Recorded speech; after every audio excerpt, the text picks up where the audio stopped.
예, 반갑습니다. 자, 이제 오늘이 6월 첫째 주 법회이면서 발심 수행장 공부는 9번째 시간이 됐습니다. 저희가 이렇게 법회, 그러니까 법문을 하기 전에 잠시 명상의 시간을 갖고 있는데요. 아마 오늘은 이렇게 지금 바깥에서 비가 내리고 있고, 아마 여러분들 잠시 아마 눈을 감고 계셨을 때 주변에서 들려오는 빗소리를 들어보셨을 겁니다. 이제 우리가 명상을 할 때 우선적으로 좀 몸과 마음을 편안하게 가라앉히기 위해서 눈을 감고 들이쉬고 내쉬는 호흡에 주의를 기울입니다. 이제 편안하게 숨을 들이쉬고 편안하게 숨을 이제 내쉬면서 자기가 숨 쉬는 거에 주의를 기울이는데, 자기가 숨 쉬는 거에 주의를 기울이고 있으면 숨 쉬는 동안에 어떤 일이 일어나고 있는지를 여러분들이 차츰차츰 아시게 돼요. 평상시는 여러분들의 우리가 마음이 내가 주인으로 살아가지 않고 나한테 일어나는 잡념들, 생각들, 주변에서 벌어지는 일들에 내 마음이 사로잡혀서 살기 때문에 정작 내 안에서 혹은 내 지금 가까운 주변에서 어떤 일이 일어나고 있는지 잘 알아차리지 못하는 경우가 많아요.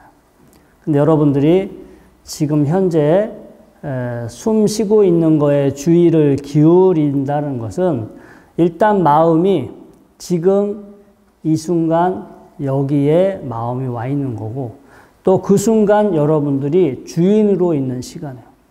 그러니까 주인으로 있으면서 들이쉬고 내쉬는 호흡에 이렇게 마음을 두면 아마 주변에서, 오늘 같은 날은요, 주변에서 들려오는 좀 빗소리가 더 잘 들리셨을 거예요. 이렇게 습한 날은 소리가 더 잘 전달이 되니까.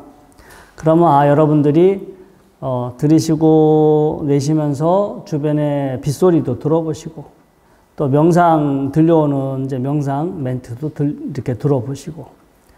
자, 그런데 또 거기서 그것만이 전부다가 아니라 또 여러분들이 거기서 또 더 새로운 것을 알아낼 수 있고, 또 더 깊이 들어가면 끊임없이 여러분들이 평상시 알아차리지 못했던 많은 사실들을 계속해서 이제 알아가시게 됩니다. 만약 여러분들이 이렇게 좀 편안하게 마음이 가라앉은 상태에서 주변에서 들려오는 빗소리를 들었다면, 그 빗소리를 들어가면서 아마 또 여러 가지 생각을 하셨을 거예요. 뭐 생각을 하셔도 좋고요. 그런데 중요한 것은 저 빗소리, 여러분들이 지금 듣고 계시는 저 빗소리는 원인 없이, 이유 없이 그냥 들려오는 걸까요? 아니면 나름의 어떤 원인이 있기 때문에, 어떤 이유가 있기 때문에 저 빗소리가 들릴까요? 뜬금없이 빗소리가 들려요? 아니면은 그냥 쉽게 생각해서 이게 뭐가 기압, 온도, 습도 이런 게 맞아서 물방울이 땅에 떨어졌고, 물방울이 땅에 떨어지니까 물방울이 땅에 떨어져서 그 땅에 부딪히는 빗소리가 들렸을 거예요. 그런데 우리는 그냥 아무 생각 없이 빗소리구나 이렇게 생각하시지만, 그냥 그 세상은 우리가 의식하지 못했지만 지금 이 순간 수많은 현상들이 일어나고 있어요. 제가 지금 빗소리를 예를 들었지만 우리 주변에서 수많은 현상들이 일어나고 있고, 그렇게 일어나고 있는 모든 현상들은 아무 이유 없이 원인 없이 일어나는 일들은 하나도 없어요. 다 분명히 어떤 원인이 있기 때문에, 어떤 이유가 있기 때문에 알게 모르게 지금 이 순간 우리 주변에서 모든 일들이 벌어져요.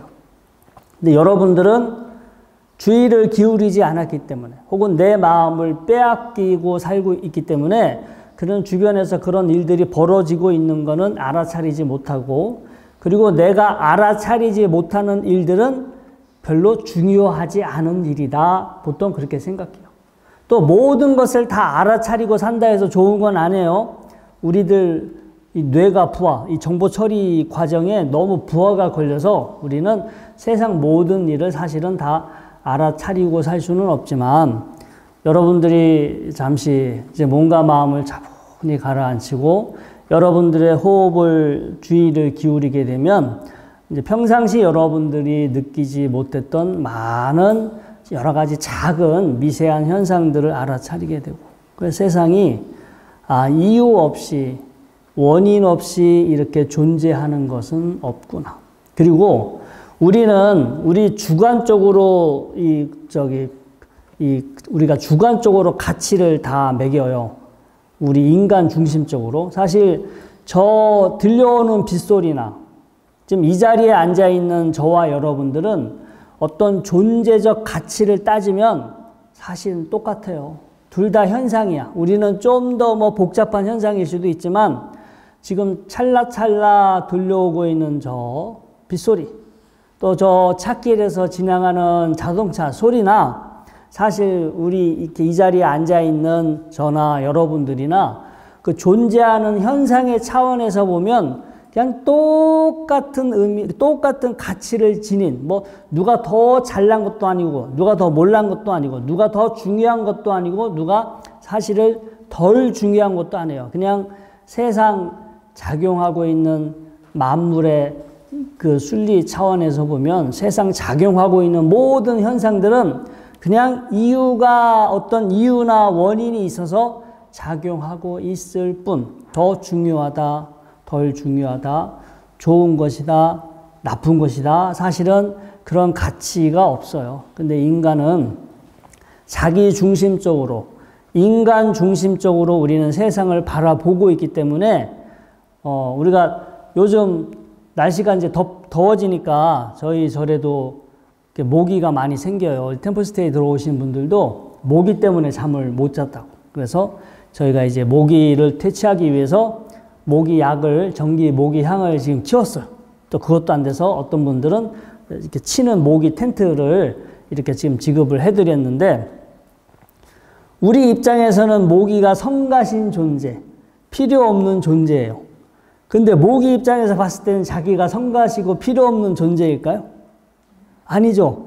모기는 지도 중요하고 지도 살아야 돼. 지도 지금 사람 피를 어떻게든지 목숨을 걸고 사람 피를 빨아가지고 지 알을 낳아서 자기도 번식을 시켜야 되는데, 사람의 입장에서 저 모기는 박멸시켜야 되고 아주 인간한테 해를 끼치는 그러한 존재다 생각해서 그냥 우리가 크게 죄의식, 죄책감을 가지지 않고 모기를 죽이잖아요. 저도 참 모기는 쉽게 죽이는 것 같아요. 모기를 죽일 때 조금 뜨끔하긴 하지만 그래도 약간 아니 그냥은 안 죽여요. 꼭 제 피를 빨았을 때만 제가 잠 안 자고 지키고 있다가 잡아버리긴 하는데 좀 그 순간 참 미안하긴 해요.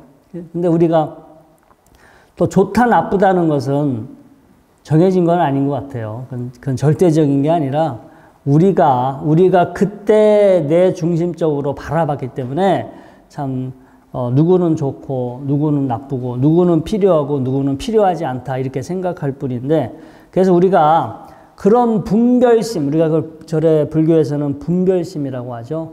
그런 분별심이 또 우리를 괴롭게 하는 중요한 원인 중에 하나고, 그래서 우리가 편안하게 숨을 들이쉬고 내쉬고, 숨을 쉬지만 그냥 숨 쉬는 거에 처음에는 숨 쉬는 거에 집중하는 것이 목적이지만, 숨 쉬는 거에 집중하다 보면 평상시 여러분들이 알아차리지 못했던, 계속해서 늘 어떤 일들이 일어나고 있었는데 우리가 알아차리지 못했던 그런 일들을 알아차리고, 그리고 그런 일들을 가만히 보다 보면 다 나름의 이유와 다 원인이 있는 거고, 근데 우리는 그것을 더 중요하다, 덜 중요하다, 좋다, 나쁘다 이렇게 분별심으로 세상을 대하고 있다라는 사실을 여러분들이 아시게 돼요.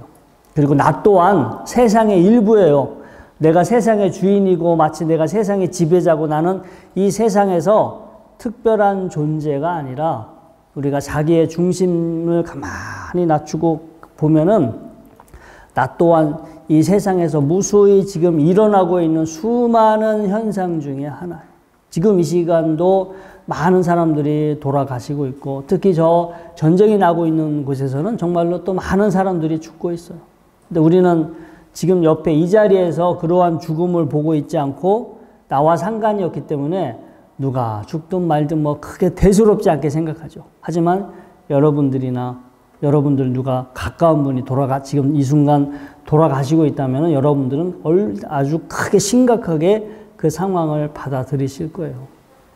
근데 하여튼 여러분들도요, 자기 입장에서 봤을 때는 나의 죽음, 나와 가까이 있는 사람들의 죽음은 되게 크지만 세상의 차원에서 보면 모든 사람의 죽음은 사실은 똑같아요. 모든 사람의 죽음은 사실 뭐 더 중요하고 덜 중요한 것도 아니고 생명이 있는 것들은 사실은 다 나름의 귀한 가치를 가지고 있죠.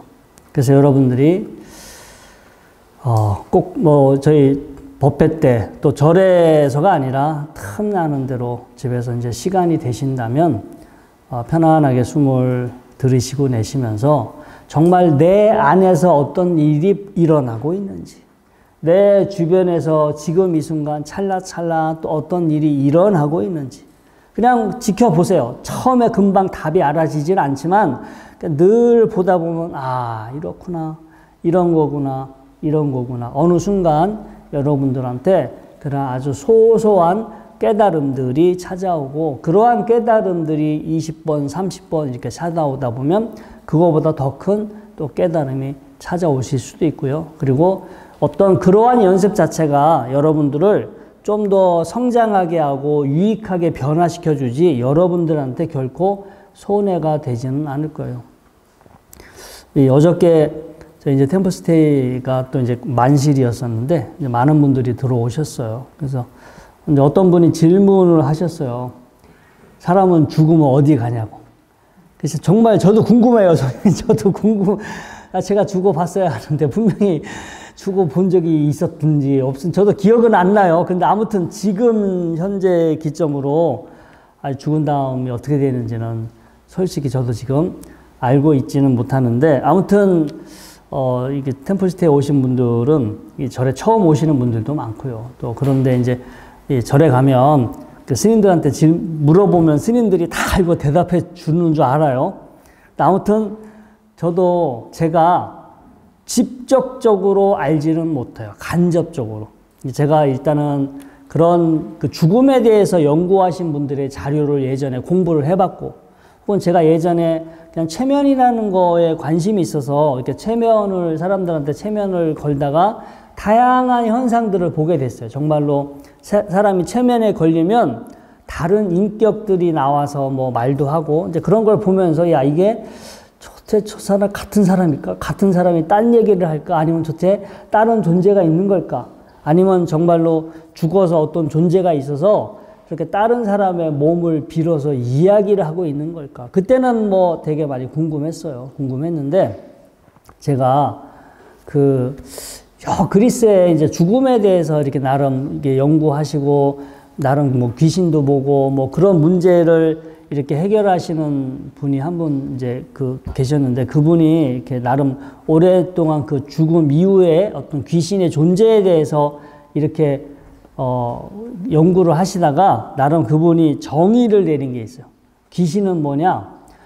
죽었을 때 마음이 계속해서 반복되고 있는 상태다. 자기가 수많은 그런 나름의 귀신, 우리가 영가라고 하죠. 그런 귀신들의 존재를 자기가 이렇게 체험을 해보니까 특별한 건 아니고 죽었을 때의 어떤 심리 상태가 무한 반복되고 있는 게 그게 바로 우리가 말하는 귀신이고 영가다.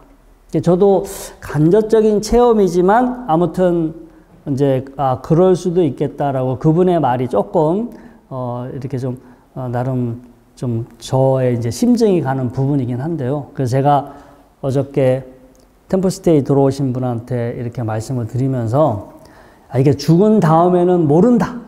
죽은 다음엔 우리가 어떻게 될는지 모르지만 중요한 것은 죽었을 때 어떤 마음이 만약에 우리가 어디 못 가고 귀신이 된다면 죽었을 때 그 순간 우리의 마음이 반복이 되는 것 같더라.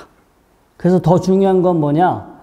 평상시 우리가 어떤 마음이 습관화가 되면 죽는 순간에도 그 습관화된 마음이 결국 확률적으로 봤을 때는요.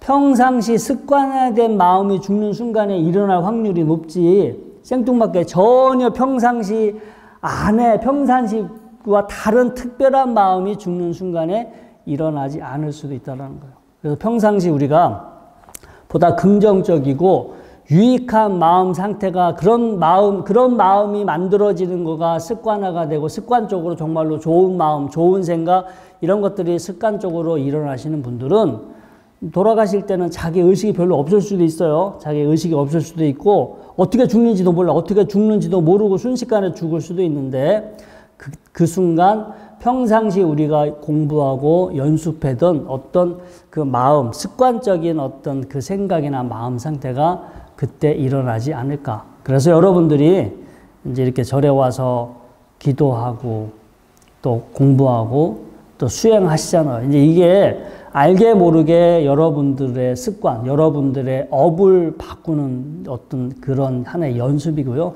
이게 처음에는 모르지만 이제 일주일, 2주일, 한 달, 2달, 1년, 2년 이게 규칙적으로 자주 여러분들이 반복하신다면 여러분들의 업, 여러분들의 무의식, 여러분들의 잠재의식은 알게 모르게 조금씩 바뀌어요. 그리고 정말로 오랜 세월 계속 오랜 세월 부정적인 심리 상태로 그 부정적인 마음 상태를 자주 경험하시는 분들은 제가 이렇게 주변에서 이렇게 우울증 걸리셨다는 분을 이렇게 곰곰이 그 과거부터 이렇게 가만히 추적을 해보니까요. 오랜 세월 뭔가 안 좋은 부정적인 심리 상태로 되게 오래 있었어. 그게 시간이 지나면 해결되겠지. 시간이 약이니까 시간이 지나면 좋게 바뀌겠지라고 생각했는데 결국 그게 한 몇 년 혹은 10년 아주 긴 시간이 흐르니까 결국 그분한테는요. 우울증과 공황장애라고 하는 어떤 훗날 그런 결과가 떨어졌어요. 근데 논리적으로 따져보면 마찬가지. 우리가 계속 부정적인 심리 상태를 자주 그 상태를 경험했기 때문에 요즘 그 뇌과학적으로 뇌의 신경 연결이 부정적인 생각, 부정적인 심리 상태를 만드는데 특화돼 버렸어. 그냥 습관적으로 부정적인 상태가 만들어지다 보니까 어떤 사소한 충격에도 금방 부정적인 반응을 일으키게 되고 사람의 마음이 빨리 무너져 내리죠. 좋은 쪽으로 마음이 일어나기는 쉽지가 않고 나쁜 쪽으로 부정적으로 마음이 일어나는 것은 순식간에 그쪽으로 빨려 들어가요. 그래서 뭔가 현실의 어떤 그 자극에 우리가 어떤 현실에서 들어오는 자극을 자기가 잘 견디고 잘 맞서고 잘 극복해 나가야 되는데 남들은 쉽게 극복할 수 있는 자극도 그러한 분들은 극복하지 못하고 사소한 자극에도 쉽게 훗날 무너져 내리는 하여튼 저도 이렇게 관찰을 해보니까 이제 그런 그 어떤 모습들이 제가 이렇게 지금 이렇게 보이기 시작하는데 그래서 여러분들이 이렇게 법회 때 오셔서 또 절에 오셔서 여러분들이 절에 오셔서 이렇게 나름 법당에서 기도를 하고 공부를 하고 이렇게 시간을 보낸다는 것은 나름 유익하게 긍정적인 마음 상태로 시간을 보내고 있잖아요. 이런 것들이 여러분들의 뇌에 여기서 뭐 신나게 재미나게 하고 싶은 대로 하면서 시간을 보내고 있는 것은 아니지만 지금 여러분들의 그 어떤 정신 상태, 그 어떤 그 습관을 유익하게 만들어가는 그런 지금 연습을 하고 계시다라고 생각을 하시면 됩니다. 자, 이제 발심 수행장 또 본문 한번 들어가 보겠습니다. 이제 오늘 9번째 시간인데요. 오늘 공부할 내용은 자, 배슬이 여빙이라도 무연화심하며 아장이 여절이라도 무고식념이니라. 배슬, 이 슬자가 무릎 슬자, 절배자인데요. 그러니까 절할 때 무릎이 시려. 이제 이 정구절이 동굴 속에서 이렇게 지금 기도하는 장면이 나왔었잖아요. 이게 산속에 어디 진짜 추운 동굴 속에나 아니면 우리가 동굴이 아니더라도요. 저희 용화사 법당도 겨울에 난방 안 하면 어때요? 엄청나게 춥죠. 이게 한옥 건물은 정말로 겨울에 칼바람이 그냥 쌩쌩 들어와. 그리고 이게 저희는 그나마 도시에 있어서 다행이지 산 속에 있는, 산 중턱에 있는 나무로진 허름한 그러한 건물에 들어가면은요, 마룻 바닥에서 위로 정말로 이 에어컨 아주 차가운 그 냉기가 사방에서 올라오거든요. 이제 그 방석을 깔고 앉아도 이렇게 앉아 있으면 발 시리고 무릎이 시리고. 그래서 이제 뱃을, 그러니까 절할 때, 우리가 이제 기도할 때 이렇게 절을 하잖아. 그때, 부처님 전에 예불 할 때, 이럴 때 무릎이 무릎이 얼음처럼 시리더라도 무연화심, 따뜻함을 그리워하지 말며 아장이 여절이더라도 창자가 끊어질 듯 배가 고프더라도 먹을 것 생각을 하지 않는다. 근데 이거는 꼭 이렇게 극단적으로 우리를 힘들게 하라는 그런 뜻은 아닌 것 같고요. 이게 이제 하나 이제 상징적인 건데 평상시 우리는요, 습관적으로, 자, 우리는 습관에 이끌려서 사는데 평상시 우리는 습관적으로 더 편안한 거, 더 안락한 거, 더 즐거운 것을 사실은 그리워해요. 뭐든지 이렇게 가만히 있을 때 좀 더 지금보다 더 나은 거, 더 좋은 거, 더 편안한 것을 우리는 습관적으로 찾게 되는데 그러한 습관에서 벗어나는 연습으로 잠깐 참아보라는 거예요. 제가 이 오늘 자료집에도 그 밑에 보면 그 데이비드 블레인이라는 제가 이름을 적어놨는데 이 사람이요. 숨 오래 참기 세계 신기록 보유자예요. 숨 오래 참기. 이 사람 기록이 17분 4초야. 17분, 저기, 오프라 윈프리 쇼에 나와서 거기서 이제 이 신기록에 도전을 했죠. 그래서 이제 물 속에 들어갔어요.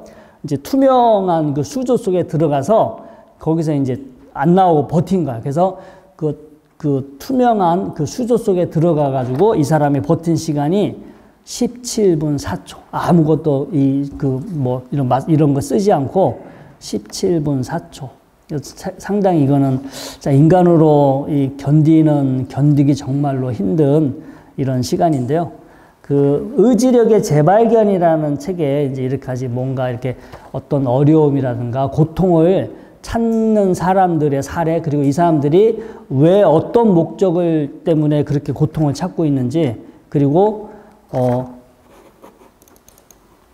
그렇게 했을 때 그 사람들한테 어떤 것이 얻어지는지 이제 그런 내용들이 소개가 되어 있고요. 제가 여기는 소개되지 않았지만 그 미즈노 남보쿠라는 사람이, 일본 사람 미즈노 남보쿠람이 쓴 절제의 성공학이라는 책이 있어요. 절제의 성공학. 이제 이 사람이 원래 유명한 관상가잖아요. 제가 강의할 때도 미즈노 남보쿠 그 사람이 한국에 쓴 책이 관상하고 절제의 성공학 두 가지 책을 지금 한국에 번역이 되어 있는데 절제의 성공학은 뭐냐면 그냥 혹시 여러분들이요 돈을 벌고 싶은데 두 가지가 있어. 더 돈을 많이 벌어서 버는 방법하고 씀씀이를 줄여서 돈을 방법하고. 우리가 100만 원을 아끼면은 100만 원을 버는 거죠. 내가 100만 원을 쓸 수 있었지만 100만 원을 내가 만약에 안 쓰고 아낀다면은 그 사람은 아낌으로 해서 100만 원을 버렸어. 근데 이 미즈노 남보쿠가 사람이 절제의 성공에서 말하는 건 뭐냐면 복이라는 것도 복을 지어서 얻는 것도 있지만 자기가 절제를 함으로 해서 어떤 복을 누릴 수 있음에도 어떤 즐거운 기쁜 행복을 누릴 수 있음에도 내가 그 복을 누리지 않으면 그 복이 없어지는 게 아니라 그 복은 남아있대요. 이제 이거는 동양에서 그 토정 비결 쓴 이지암 선생도 그런 얘기 많이 했거든요. 사람 먹는 거 적게 먹어라. 이 미즈노 남보쿠도 먹는 거를 절제해라. 입는 거, 먹는 거, 생활을 아주 진짜 거칠게, 검소하게, 소박하게 하라고 얘기하는데 그렇게 우리가 뭔가 절제된 생활을 하게 되면 그렇게 절제된 생활로 함으로 해서 자기가 누려야 할 복을 소비하지 않게 되고 그 복은 없어지는 게 아니라 내 것이 아닌 게 아니라 훗날 다른 형태도 반드시 나한테 보상이 돌아온다. 토정 이지한 선생도 그 말씀을 하셨고요.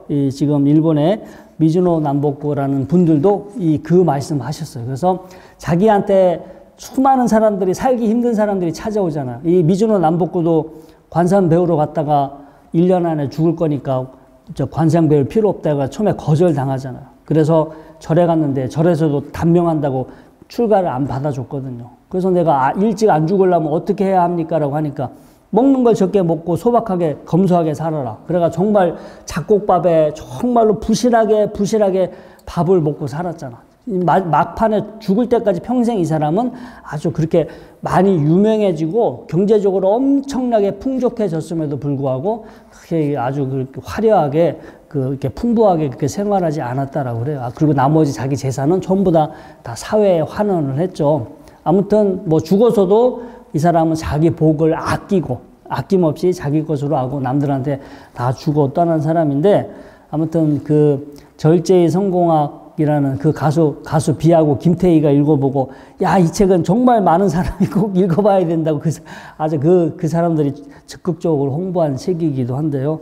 그런 책을 보면은 우리가 뭐 더 편하려고 하고 더 원하는 것을 하려고 하기보다는 그 순간 이렇게 자기를 절제하는 연습이, 힘들더라도 그걸 참는 연습이 자기를 성장하게 해주고, 무언가 어떤 벽을 깨트리고, 하나의 벽을 깨트리고 더 높은, 아까 그 데이비드 블레이는요, 자기가 하나의 어떤 것을 목적을 정하고 그거에 도전을 해서 성공하면 자기가 깨질 수 없을 것이다 생각했던 그 벽을 깨트리고 그 다음 더 높은 단계로 자기가 성장할 수 있었대요. 자기가 도전하지 않았다면, 자기가 이것은 가능하다라고 생각하지 않았다면 어느 벽 아래, 어떤 벽 아래에서 결국 그 아래에서만 살다가 끝났을 건데, 자기는 저 벽은 깨질 수 있을 거야 라고, 자기가 힘들고 고통스럽더라도 자기는 이 사람이 이거 기록 말고요, 28m짜리 작은 그 기둥, 쇠로 된 기둥, 아주 좁은 쇠로 된 기둥 28m짜리 그 기둥 위에 서가지고 35시간 참았어. 이것도 기록이에요. 우리는 올라가면 균형을 못 잡아서 우리는 쓰러지는데, 그 좁은 공간 안에 35시간, 그러니까 이게 우리가 24시간만 지나도 밤을 꼬박 새워야 되잖아요. 35시간이면 하루를 꼬박 지새고 하루 반나절을 그 기둥 위에서 꼼짝없이 서 있었어. 그리고 프랑스에서 이 사람 기록, 투명한 유리 상자 안에 들어가서 모든 사람들이 보는 곳에서 물만 먹고 단식을 했어요. 44일. 그냥 물만 먹고 그냥 그 유리 안에서 자기가 이제 단식하는 시범을 보였어요. 그냥 특별한 목적이 아니라 사람들한테 이제 단식하는 시범을 보였는데, 그때 기록이 44일. 이 사람 하여튼 무언가 참는 거에 도전하는 사람인데, 자기는 그렇게 참는 것을 통해서 자기가 벽이라고 생각했던 것을, 그 벽을 깨트리는 어떤 그 희열감, 그런 것도 느끼고 자기가 더 성장할 수 있었다. 이 사람은 지금 자신의 심장 박동수를 마음대로 조절해요.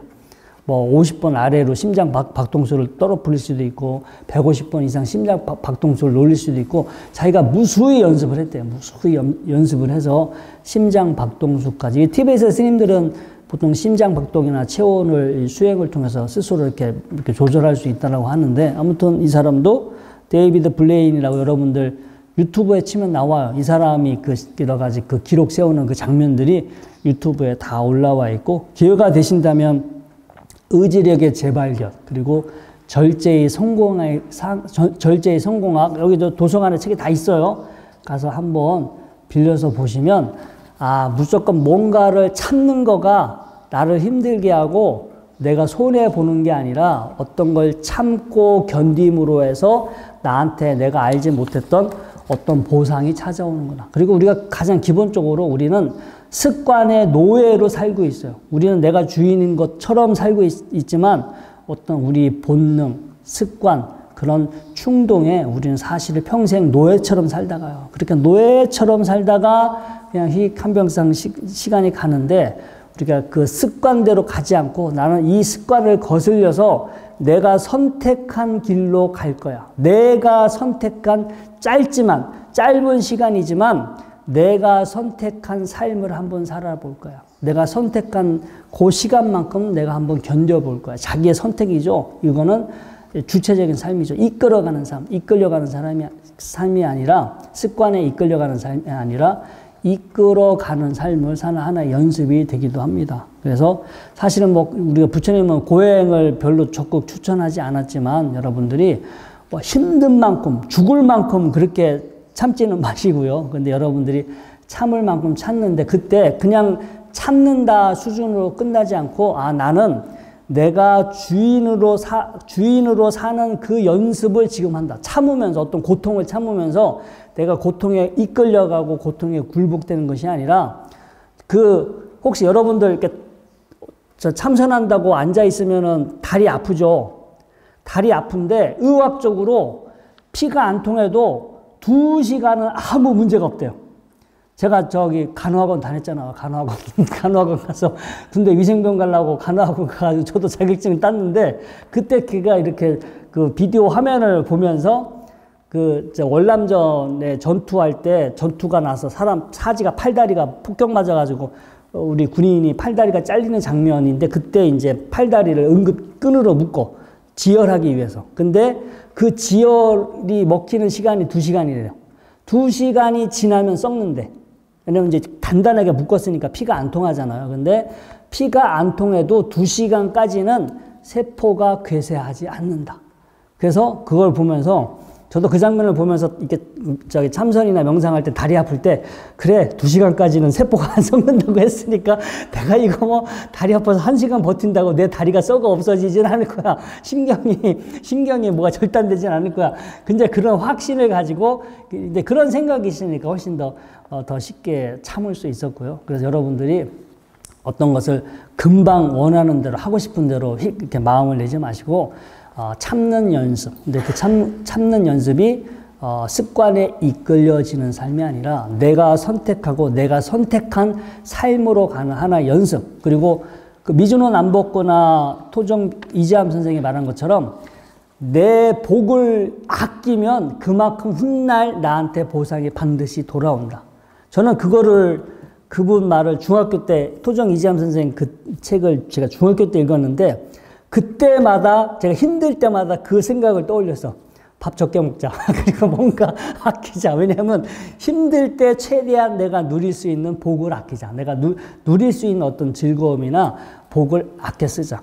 근데 사실은 제가 그 명상원을 이제 서울에서 하면서 되게 이제 고생을 많이 했거든요. 고생을 많이 했는데 제가 사실은 굳이 뭐 할 필요도 없었고 할 수준이 안 됐는데 해서 당연히 이제 안 되는 건 당연한 것이었는데 그때 제가 예전에 그랬죠. 우리 그 명상원에 오셨던 그 무당 할머니가 있었는데 저보고 명상하다 말고 스님 군에 있을 때 복 다 까먹었다가 군에 있을 때 복 다 까먹어서 지금 한동안 그 복만큼 아마 고생을 좀 해야 될 거라고 이제 믿거나 말거나인데 제가 이제 뭐 꼭 그분의 말을 믿어서가 아니라요.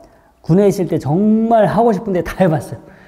군법사로 있으면서 되게 제가 자유로운, 뭔가 주어진 자유가 많았고, 경제적으로도 그렇고, 시간적으로도 되게 자유가 많았는데, 그걸 좀 공부하고 저를 성장하는 쪽으로 썼어야 되는데, 하고 싶은 거, 그때 하여튼 해보고 싶은 거 한다고 시간, 돈, 에너지를 너무 많이 써서. 근데 후회하진 않아요. 그렇게 해봤으니까 이제 2번 다시 안 할 거예요.